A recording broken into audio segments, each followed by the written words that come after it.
Hello everybody, Mark Schaftlein with you, and this is the Schaftlein Report, Wednesday's edition, our post-election show.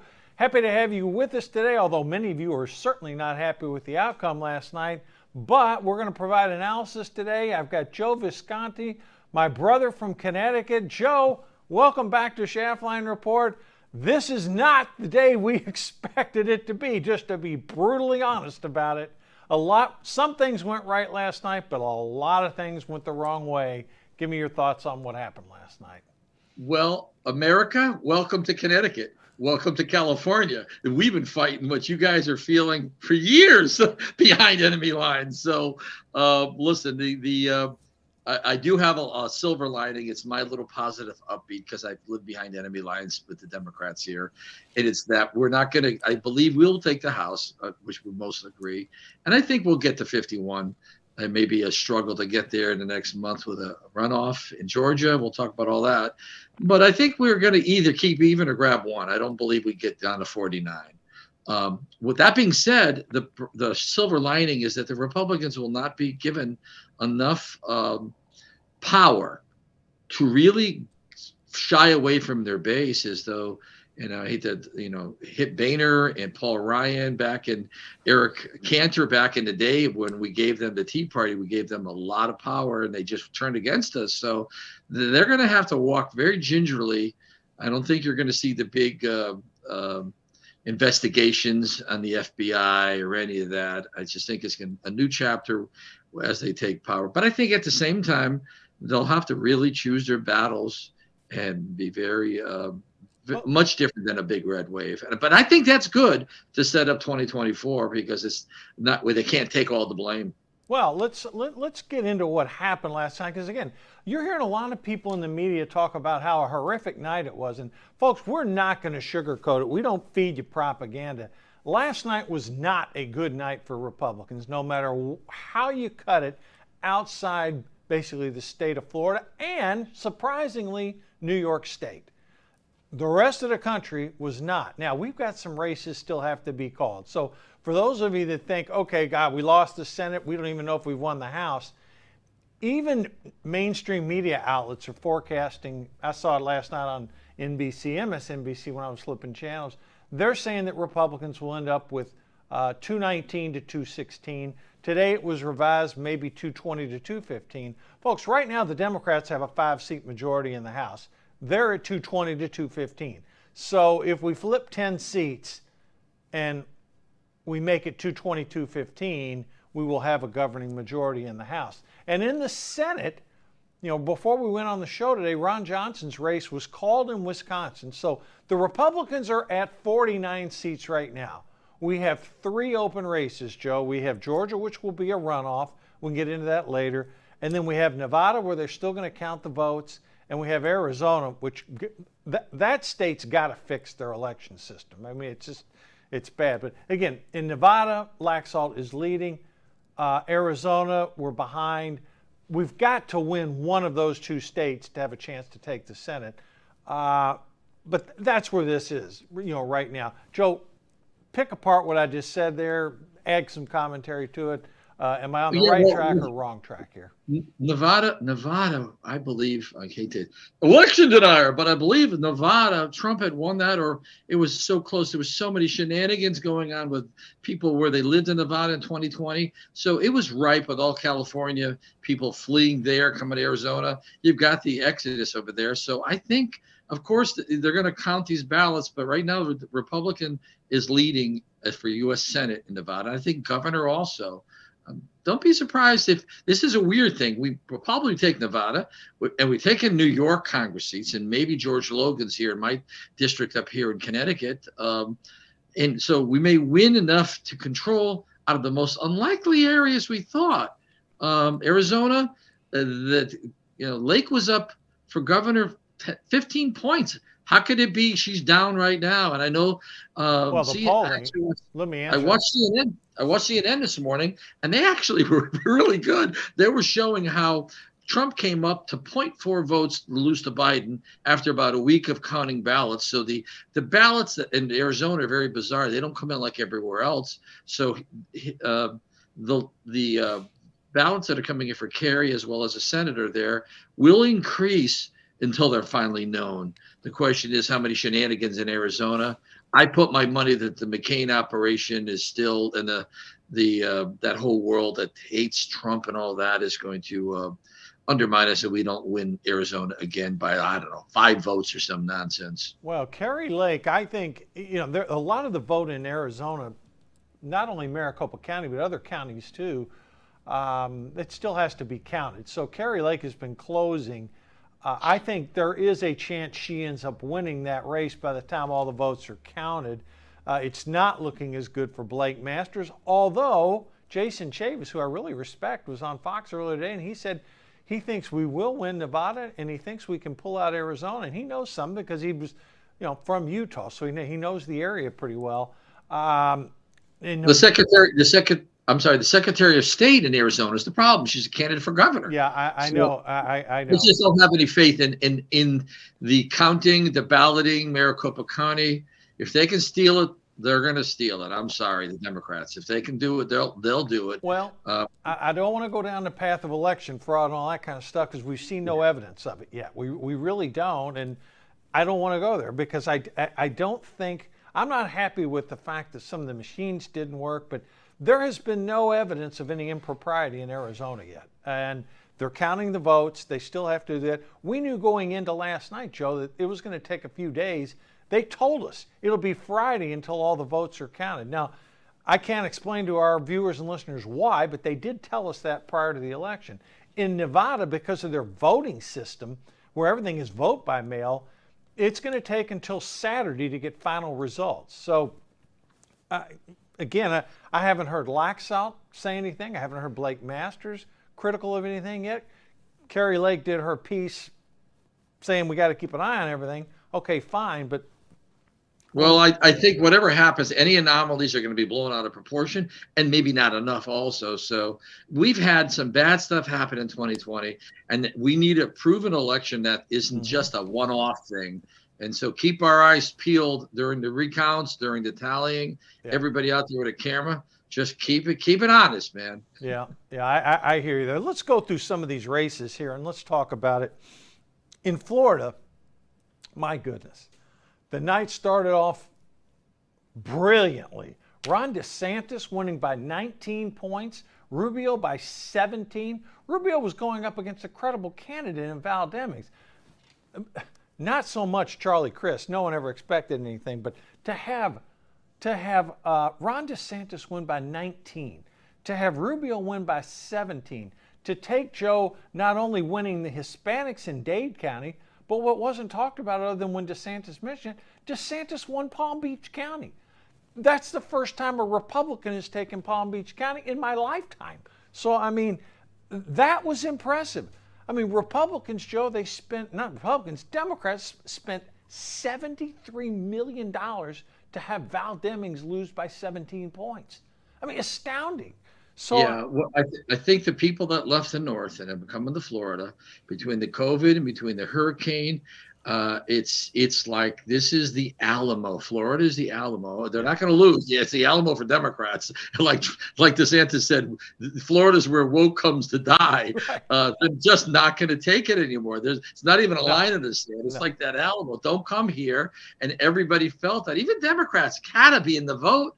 They're done with it, Yeah. And like I've always said, if you're a Democrat, stay in your party, vote for us, and fight your own party for where it's crazy. But Florida, I mean, that was Palm Beach, insane. Oh, I mean, it's great. And the other thing is this, too. Ron DeSantis is personally responsible for us picking up an additional 3 to 4 seats in the House of Representatives through the redistricting plan that was drawn because Republicans won all of those seats. I mean, right now, Joe, in the state of Florida, there's not a Democrat that holds statewide race. I mean, they've got a couple in the House of Representatives, but on the state level, this state, I think the term used last time, it's become Arkansas. Excuse me, it may be more red than Arkansas. It might be West Virginia for all we know. I mean, that was an impressive performance last night. But you know what? Oh, go ahead. No, but it didn't translate to other parts of the country. Yeah. Yeah, Well, I lived in Florida from Miami, right on yeah. Bayshore Drive, across from Monty's, and I worked there in television from '94 to '99. I left just before the 2000 election, and the Cubans were always Republican. What amazes me, I spent 5 years there, and I felt like very international. Kids in school in Coconut Grove Elementary, and I never thought that Liberty, maybe not Liberty City, but that Dade County would go that way, because Oh, yeah. Cubans were one thing I remember, but other Spanish, Guatemala, this and that. But this really showing Miami. Yeah. I did television programs for disabled. There was like 89 countries or people from different parts. So No, Miami-Dade is not just Cuban or Guatemala. It's a it's a melting melting pot. Yeah, there's and, no question and about I it. can't wait to dive into the data when they get it all collected as to what happened. That's going to be, a bellwether as to how, and I don't mean illegal immigrants, but people that are coming in of Spanish right across the South. Yeah, What's coming for the future. It's like the Mason-Dixon line in a weird way. yeah. That's what No, got really solidified. so that's the great news of the night. Now let's talk about what, in my view, was the most horrific news of the night. And I said it on yesterday's show. I'm still astounded of what Fetterman did to Oz in Pennsylvania. You're close to that, Joe. I can't conceive of any reason why anyone would vote for Fetterman. Now, when I look through some of these exit polls and I see where 61% of Democrats felt abortion was the top issue. 61% of Democrats felt that was important. And then election integrity those issues really stuck with Democrats. And I think people on our side, honestly, we did it. We made the mistake. We plead guilty on it. We're ridiculing Democrats, saying, who the hell cares? I mean, that's a settled issue. But no, it was not. In Pennsylvania, it was a big deal. And for a guy like Fetterman that can barely speak to be elected, beating Oz by 3 points, I mean, Joe, we always know Pennsylvania is tough. But just like Florida has become a red state, I hate to say this, but man, the way Pennsylvania is right now, there's going to have to be some reckoning in the GOP to figure out what we can do, because will Pennsylvania be in play in 2024? At this point, I don't know if it's will or will not, but we've died on that hill many times. Tell me what your thoughts are on Pennsylvania. My thoughts on Pennsylvania, it's a very tricky state. Because I'm in Connecticut and you're in California most of the time, you kind of know how they think up here. The public really bought, not Republicans, but the general public bought that Putin caused all this energy crisis. It's insane. It's almost like George Bush with the yellow cake and Saddam Hussein caused 9/11. That couldn't happen. They didn't connect Biden's policies with the candidates on the ground. It happened in Connecticut. Ned Lamont, Bob Stefanowski could not connect him to Blumenthal. And by the way, Blumenthal won, but he was under 700,000. He had over a million in 16. So the point is, these issues of energy and inflation, the public is blaming COVID and Putin and Trump for it. The ones that are, I'll call them rhinos, never Trumpers, as well as Democrats.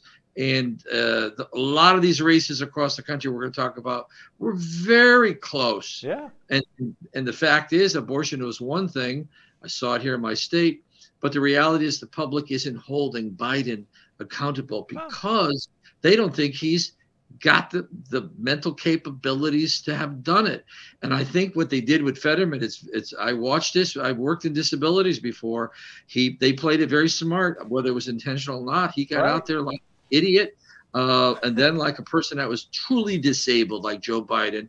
And there was a level of sympathy from the energy sector, I think, or Democrats that said, you know what, he may die in office. Maybe his wife will get appointed. No matter what, they didn't like Oz. He's not from Pennsylvania. No, but you're right about that. And Oz has got that smirk on his face. I hate to say it, but he is a doctor, but he's got a look on him like he's just not one of them. Well, Pennsylvania cultural and wanted somebody that was one of them, and they couldn't get it from the GOP. Our side, I got to tell you something. We really need to think this through, because when we lost the 2020 election for the Biden basement strategy, and now we get beat in this Fetterman piece, there has to be some understanding about what the hell's going on. Because look, young people came out and they voted for Fetterman.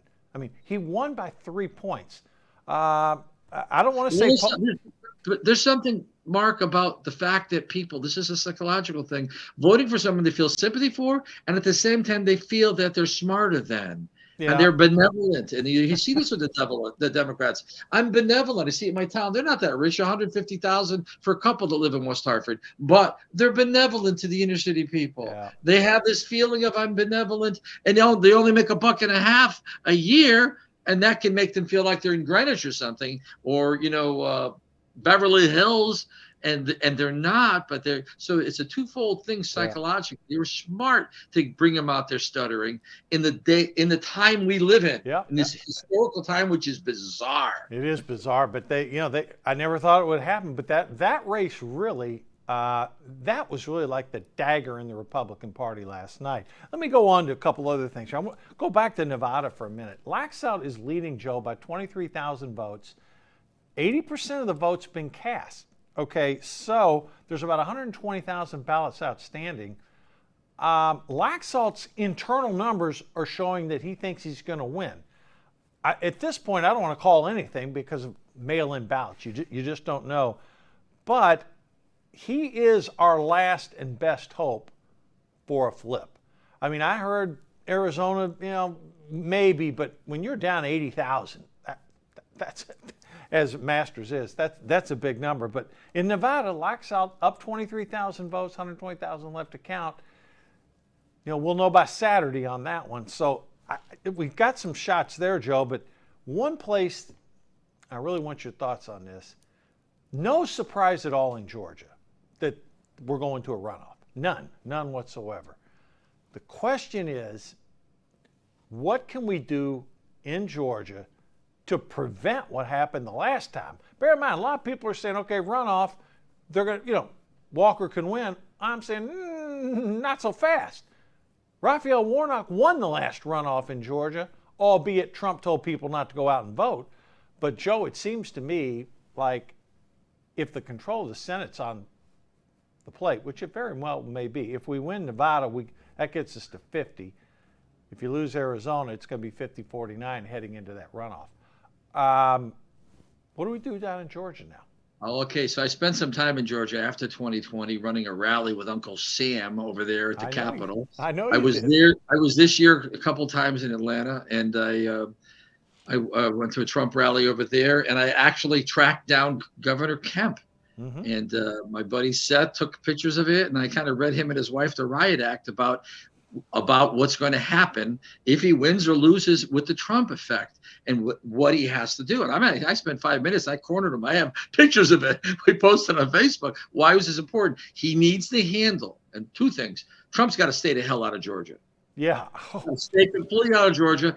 And Kemp has to step it up now that Abrams is gone. Well, however he does it, because he's still governor now and he'll be just, inaugurated in January, but he has to really not make a stand for Trump. I don't mean that, but just really for the fact that he'll be out there for Herschel for sure. Yeah, but I don't mean it that way. I just mean that because we're not seeing any, as you said earlier, evidence of things. But right now, we're going to next month we're going to know more in Georgia, things that may have happened or not. And he'll have to step into the fray. There'll be a microphone in front of him. What about this? Because last time he stood down, Secretary of State did this. If there's any anomalies, that he's going to have to do it. Yeah, I haven't seen one anomaly in Georgia, none. So well, I don't know what's going to come, but they're definitely going to be pouring in $100 million of out-of-state money. And there's going to be pile of boxes on the ground and nothing. And I don't want to listen. You have to know what the Democrats are capable of. And if you didn't like Denise D'Souza's movie, there was out-of-state operatives. Yeah, I hear, but I'm not going to go there. I know you're not. But what he has to do is, at one point, I believe, if any of that surfaces, he's going to need to really address it as a governor. Whatever he does, make some statements or something to make sure that it's a really level playing field. On his part, he has to do that. And I know Trump has to stay. Trump should have stayed. He should have gone to the beach like he tells Joe to do for the last 2 weeks, instead of taking a run right up to the election eve and getting Republicans that hate him and Democrats all juiced up to come out. Well, he really, listen, I love him. I'm with him, but he caused us to lose seats, not by his choices, by his activities at Well, these and rallies. I'm gonna get into that towards the end of the show because I think Trump was a disaster for us last night. I'm with you there. But on this Georgia piece here, it's really interesting. Kemp won last night, 54%. Walker underperformed Kemp by like 5 points. So you had 5% of Republicans that voted, or independents. We don't know who did it, but 5% of the voters voted for Kemp, and they voted for Warnock. Well, that's something that happens in Connecticut all the time. 16 years now that Bob lost last night. Stefanowski lost 16 years of Democrats, bad candidates we keep putting up. But Connecticut likes, believe it or not, a blue state. It's just like Mass. They like, Yeah. and they did for like 25 years, Republican governor to govern their state. But they love federal races to be Democrat. And you're seeing the same thing in Arizona, and you're seeing the same thing in Georgia. Yeah. They would rather have the governor be Republican for that. It's a bizarre thing. And they want their federal races to be Democrats. So I don't think it's an anomaly that Lake and Masters, that affect those numbers that are there happening in with over here with Herschel and Kemp. Saying 5 point thing. It just looks like it's in a lot of places in America. Well, I mean, it was a 5-point swing, and granted, Kemp was a sitting governor. I get that, but again, Herschel did his best. I'm not criticizing Herschel Walker. I'm just sort of pointing out the facts, Joe Friday, that Kemp overperformed him by 5 points, or Walker underperformed. Now we have a chance to rectify that come in the runoff election. Joe, I think a lot is going to depend upon what happens in Nevada and Arizona. I mean, if Republicans win one of those two states, then yeah, you're looking at Georgia being the Super Bowl. If Republicans don't win those two states, the outlook could be completely different. News broke. We need DeSantis to go up and help Herschel. Okay, we need Trump to stay in Mar-a-Lago. Right? Yeah, I agree with that. One other tight one we eked out today. Ron Johnson, again, the guy wins close elections in Wisconsin. He got another win by 1 point. Mandela Barnes, the money that the Democrats invested there, astounding to lose by a point. Got one other thing back in Georgia. Stacey Abrams burned $105 million in her loss. So, again, good thing that Ron Johnson prevailed, because last night his race was too close to call. That got us to 49 seats. One thing that didn't happen, though, Joe, and I want your thoughts on this. All of the prognostications before the election. Oh, New Hampshire's going to be close. Washington State, maybe. Colorado, we got an outside shot. Those were double-digit blowouts, Joe. All three of those races weren't even close. Carl Rowles speaks about it, where you can't trust the polls anymore because everyone's got cell phones, and so we're not going to get accurate polling, especially the last few weeks than we should. Although Quinnipiac, I can't stand them. When I ran for governor, I mean, I've watched them. They can. I don't even know how they do it. They really can call it on certain races that they're in. I don't know about Washington State, but Carrie Lake 15 points, and right now she may lose. What happened? Yeah, the interesting thing was in some races the polling was spot on. A la Georgia governor's race, spot on. Most people said runoff, came runoff. Ron Johnson said he's going to win by 1 or 2 points. Won by 1 point. They said Nevada would be close within a point or two. Arizona ultimately within a point or two. Looks like it's going to be that way. So a lot of polling was accurate, but boy, out west, Arizona, I mean, the governor's race there, not even, they said Carrie Lake was going to win by 10 points, not even close. Washington State, saying Tiffany Smiley was within a point or two, that beat double digits. Didn't really see any. Well, in those states, in those areas, Seattle, up there, Portland, all that, there's enough Democrats, and they woke them up. The poll woke them up, and they went, whoa. And I talked to Georgia people when I was there in 2020. They don't come to Atlanta to rally because and I said, why don't you? And I talked to a lot of locals, and they said, we're red. We always red. We don't know how to fight. I've been fighting for years. I'm in blue states trying to fight, turn it red, but they're not used to fighting. And I think what happened in Washington is people woke up with the poll and went, uh-oh, Democrats woke up and said, I concur. I think that happened in Washington State. I think it happened in Colorado. And the other thing is, too, you had, a Trump-backed candidate in New Hampshire. I thought was going to be closer. That race was not competitive. You had an anti-Trump guy in Colorado, so you can't blame Trump for Colorado. He just got beat. But two races we held on to where the polling was pretty accurate. Bud won North Carolina by 3. He was projected to win by 3 to 4 points. Ohio, J.D. Vance won by 7. He was projected to win by 7 points.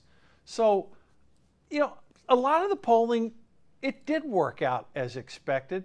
And I got to tell you another thing. A lot of people criticize Mitch McConnell, but boy, he put the money where it was needed to secure the races that we won. And I give him a lot of credit. I mean, he put some money into Ohio, Vance won. He put money into North Carolina, Bud won. Put money into Wisconsin, Ron Johnson. These are all seats that we had to hold. Put some money into Nevada. So, Joe, it is a mixed bag here. I mean, Republicans still have a shot of taking the Senate, and even if they take it by 1 and they end up with a slight lead in the House, it's a victory, but it's small, but it's still a big victory. Well, at the same time, you won't see riots and crazy resistance if it kind of rolls out in the next week or 2 or a month that we took it by 1. Right. But I just think again, Georgia is going to be in play. That's where wheelbarrows of $1,000 bills are going to be coming from out of state. It's going to be a lunatic asylum. But you know what?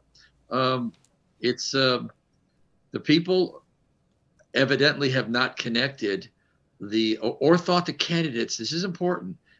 One of the writers here in Connecticut, Mark Pazanauskas, wrote something for CT Mirror, really good Capitol reporter from the state capitol. And he said, over here in Connecticut, Bob, either the public is not concerned between now and 4 years ago and who they're choosing for governor, or the person that's running isn't showing them that they have any answers for what they're suffering. And this is important because on the governor's race, what are your answers versus the Senate race? You don't expect the same answers coming from them. Yeah. And that's so important. Well, 2 governor's races that worked out really well. Obviously, Kemp won by 9 in Georgia.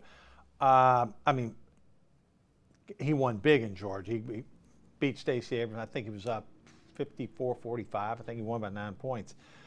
Texas, Greg Abbott, 3rd term, beat Beto O'Rourke by 7 points. Arizona governor's race, too close to call. The Nevada race, too. Have you noticed this? Laxalt and the Republican for governor in Nevada, almost identical figures on what their vote totals are. So Nevada, I think we got a shot at pulling that one out still. But what really, and it's close to you, Joe, so I want give me your feedback. Hochul won by 5. Lee Zeldin came close. But did Lee Zeldin have coattails, or did we just put some really good candidates out there in those House seats that actually are flipping to Republicans to help us gain control of the House of Representatives? Well, Long Island, I actually worked a Trump rally in 2016 out in Long Island when he came out there. And Long Island, I was working VIP. That's where I ran into Trump's brother and everybody else. It was just a zoo out there. And what happened was I learned that during that rally in 16, just how many towns of Long Island, you think is New York, are just, they commute into Manhattan and they live out in Long Island and also other parts of the state, Western New York. They're not like Manhattan. There's just too many people in the city. And I think, again, people split this thing. Where can I get the most effect? In this case, in New York, they wanted to keep their governor for all their local controls, but they're going to take over some power in New York. And again, it's district by district. They are not kidding when they say all politics is local. You can move from one town to another and see such And I know that being run for governor statewide here, you go to one town, they think this way. Even if they're Republican, you go to another town, they think different as a Republican. It's like, Yeah. what the heck is this? It's like I'm in Switzerland, then I go to Italy. It's so strange and people, only politicians that have experienced that really know there's so many weird things about voters, even of the same party, that decide that I've had enough. Yeah. And what ticks them off. And I think New York actually saves America. Well, I really do. it could end up happening. New York and Nevada may save. Well, and Florida. I mean, we flip Florida. You know, Well, Florida, Florida and yeah. Florida. So Florida, it would be ironic. Florida and New York and possibly Nevada. Joe, let's talk about a couple things here. Early voting absolutely crushed Republicans. I mean, what is it about our side that we're afraid to vote early? I just can't.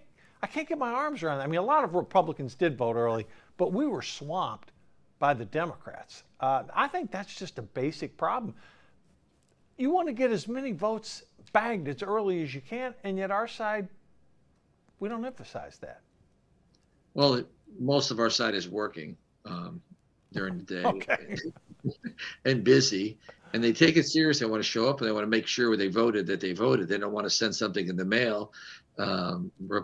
Democrats, again, even if there's no ballot harvesting, people have to, the Democrats have here's two things in these blue states, two things that drivers, I don't care what anybody says, government unions and the permanent welfare class.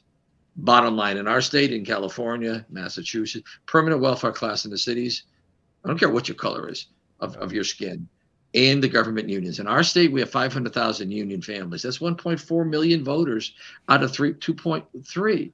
Okay, then you add the permanent welfare class. We can't, and we still lose by like nothing because there's too many of them. We're outnumbered, And then blue state people kind of retire and they move to Florida, and then illegal aliens come in and move into their states. So the populations, they don't go down that much. So it's this is the Mason-Dixon line, I call it. I think the South the red states have really got strong if you look at it differently. You look at a map. You look at a map, Joe. The South is solid red outside of Georgia, and the Northeast is solid blue. In other words, the whole country, it's really weird. I mean, the Northeast is solid blue. The West Coast is solid blue.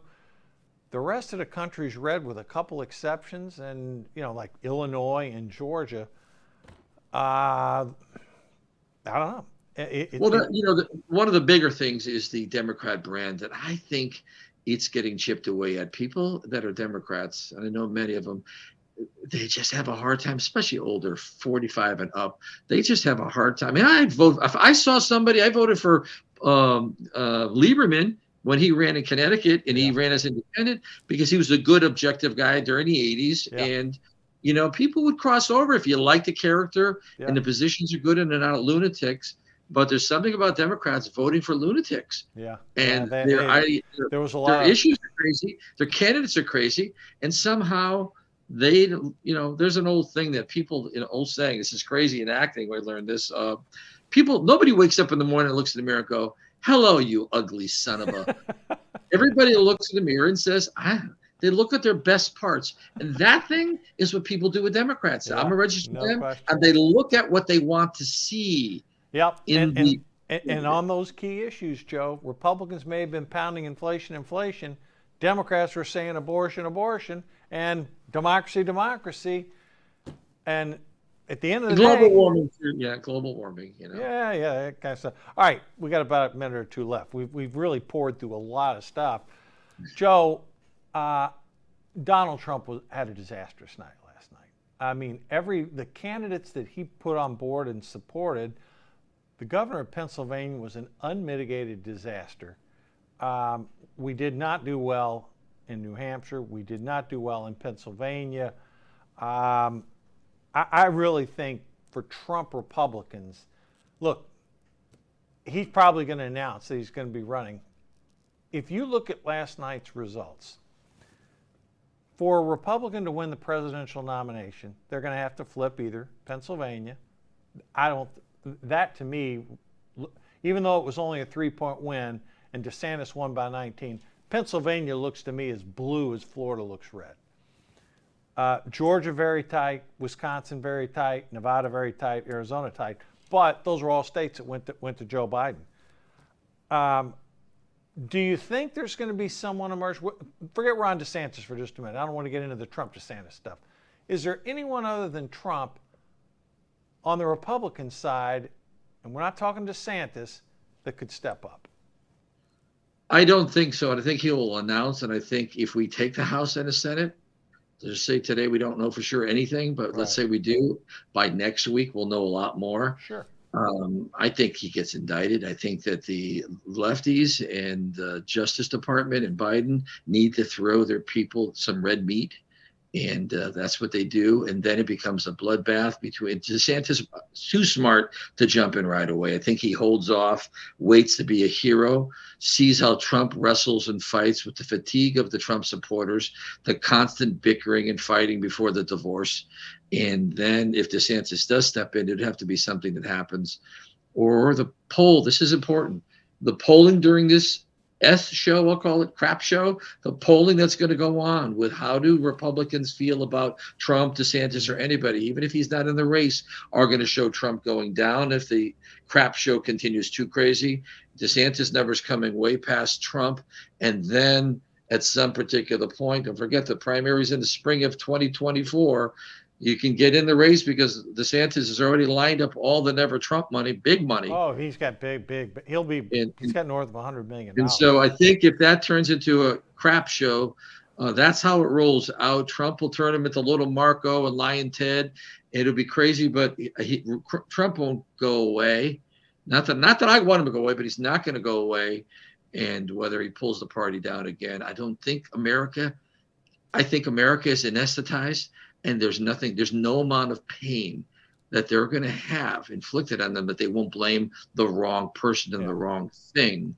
Misdiagnosis politically of their own problems, energy, war in Ukraine, Russia, anything goes. It's going to be somebody else and Trump's fault. Well, and that's never going away. Yeah, you could be right about that. But I mean, there's going to have to be a reconciliation here because maybe there wasn't enough pain on the economic side. Yep. Inflation's high, food prices are high, gas prices high, rent prices high. It didn't seem to bother the people that voted for the Democrats, though, because for them... Well, they're thinking it was COVID. It was all recovery from COVID. Yeah. That's what they did. I know, I talked to them. There was some truth to that. But again, they weren't buying the argument that Republicans would handle it better. Even all the polling showed Republicans would do better on that. That's right. You're absolutely right. The Republicans gave them no answers except for Bob. Same thing in Connecticut. Yeah. He gave no answers to Lamont on how he was going to do it. There was no convincing argument on what he could do. And because he tried to stay away from all these things, he was left with no issues except for Democrats are bad and they've ruined the country. And people are too smart today. They want an answer. They don't have an answer. They'll just stick with the status quo. Well, Joe, we should probably get together on this sometime next week, which would have you come back, and we'll talk about what Trump will or will not do. I just believe, based upon everything that I'm stirring up, seeing through my crystal ball, the Republican Party would be better moving past Donald Trump and on to another candidate if someone else will step up. And I think you're right. I don't think DeSantis steps in right away. He is too smart for that. But we'll see how it plays itself out. And look, we got some races that are still out there. We made a prediction on the show yesterday, Joe, that I said that as of today, we'd be at 50 seats in the Senate. Georgia would be a runoff, and we'd still be counting Arizona and Pennsylvania. Well, I got Pennsylvania wrong. Georgia's a runoff. We're at 49. It's going to take a while to count Nevada. So we were reasonably close on the Senate. The House, we said plus 20. It's going to end up being plus 8 to 10. Well, I did a little meme this morning. I created one with, and it said, and it's a picture of red tide. And it said, oops. We thought we were expecting a red wave, but we got red tide. We got red tide. Well, look, I don't want to be, again, people are saying it bad. But at the end of the day, come this time next week, if we pull out Nevada, we'll be at 50 in the Senate. We'll know by a week from today if we've won the House. Early indications are, whether it's by 1, 2, or 3, we do look like we're going to take the House. God forbid if we lose that. Oh, my God. But if it turns out in a week from now that we're at 50 in the Senate and we've won the House, Joe, That's not what was expected, but it's not a disaster. And it is something Republicans can learn from. And the last thing I'll say is if we lost the House and the Senate, the next 2 years are going to increase such pain, war, and disaster upon the public that we won't have a country left. We'll just have a corporation with departments and numbers and accountants, but there will be no nation, because the nation really is in your heart. It's what you decide you belong to and what it stands for. And it won't be standing for the things anybody recognizes. Well, the blue team had their benefits last night. The red team had some good ones. And we're as divided as ever, Joe. Hey, Joe, thanks for joining me for post-election coverage. We'll be talking next week. We'll hear, this isn't going away. Maybe by this time next week, we'll have some final results. But again, thanks for joining me today, Joe. I appreciate it. All right, folks, that's it for today. Look, we'll be back tomorrow. Some more information will be coming out. We'll be sharing it with you. Again, no propaganda on this show. We'll tell it to you straight, just like we did today. And as Joe said, there's going to be good times, there's going to be some bad, but at the end of the day, we can come back and we can still win this thing. That's it. See you tomorrow. Thanks for voting, for everybody that voted. See you on Thursday.